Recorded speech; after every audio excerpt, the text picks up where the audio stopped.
नमस्कार। क्या भारतीय शेयर बाजार में आम जनता और बड़े निवेशकों द्वारा लगाए गए दांव ने केंद्र सरकार के सरकारी खजाने में एक ऐसा ऐतिहासिक और रिकॉर्ड तोड़ धनवर्षा कर दिया है जिसने पूरे देश को पूरी तरह दंग कर दिया है? और क्या डायरेक्ट टैक्स कलेक्शन में आया यह भयंकर और तूफानी उछाल भारत की आर्थिक ताकत की एक ऐसी नई तस्वीर पेश कर रहा है जिसने दुनिया भर की अर्थव्यवस्थाओं के पसीने छुड़ा दिए हैं? सावधान हो जाइए और दिल थाम कर बैठिए, क्योंकि वित्त मंत्रालय और आयकर विभाग से इस वक्त की जो सबसे सनसनीखेज, चौंकाने वाली और सीधे रोंगटे खड़े कर देने वाली महापोस्टमार्टम रिपोर्ट आ रही है, उसने पूरे देश का ध्यान अपनी ओर खींच लिया है।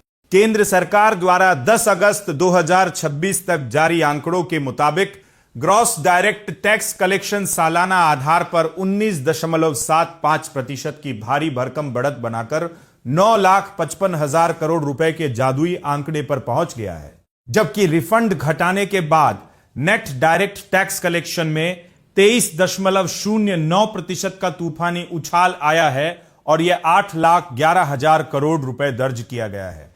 आज के इस विशेष बुलेटिन में हम शेयर बाजार की तेजी, कॉरपोरेट कमाई और सरकार के खजाने में आए इस रिकॉर्ड पैसे का ऐसा लाइव पर्दाफाश करेंगे जो आपकी आंखें पूरी तरह खोल देगा। इस वीडियो को भूल कर भी एक सेकंड के लिए भी मिस मत कीजिएगा, क्योंकि आज हम आपको securities transaction tax, personal income tax और 1,43,000 करोड़ रुपए के रिफंड का वो कड़वा सच बताएंगे जिसे जाने बिना अगर आपने अपने आईटीआर और रिफंड पर ध्यान नहीं दिया तो आप बहुत बड़े अपडेट से चूक सकते हैं। दोस्तों, सरकारी खजाने में मचे इस महाधमाके के पीछे शेयर बाजार और भारतीय कारपोरेट्स की कमाई का सबसे बड़ा हाथ है।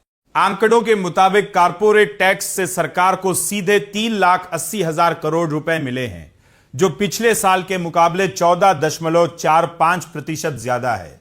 लेकिन इससे भी ज्यादा हैरान कर देने वाला उछाल पर्सनल इनकम टैक्स में आया है, जो 22.39% की छलांग लगाकर 5,40,000 करोड़ रुपए के पार निकल गया है। सबसे बड़ा और शॉकिंग रिकॉर्ड तो शेयर बाजार में मची अंधाधुंध ट्रेडिंग से बना है। सिक्योरिटीज ट्रांजैक्शन टैक्स यानी एसटीटी कलेक्शन में 51.31% का भयंकर विस्फोट दर्ज किया गया है, जिसके चलते सरकार के खाते में सीधे 33,824 करोड़ रुपए जमा हो चुके हैं। हालांकि इसके साथ ही सरकार ने 1,43,000 करोड़ रुपए के भारी भरकम रिफंड भी जारी किए हैं, जो टैक्स पेयर्स के लिए बहुत बड़ी राहत की खबर है। तो क्या आपको भी लगता है कि शेयर बाजार की यह ताबड़तोड़ तेजी और टैक्स कलेक्शन में आई यह भयंकर मजबूती भारत को दुनिया की सबसे तेजी से बढ़ती आर्थिक महाशक्ति बना देगी? अपनी राय हमें कमेंट बॉक्स में लिखकर जरूर बताएं।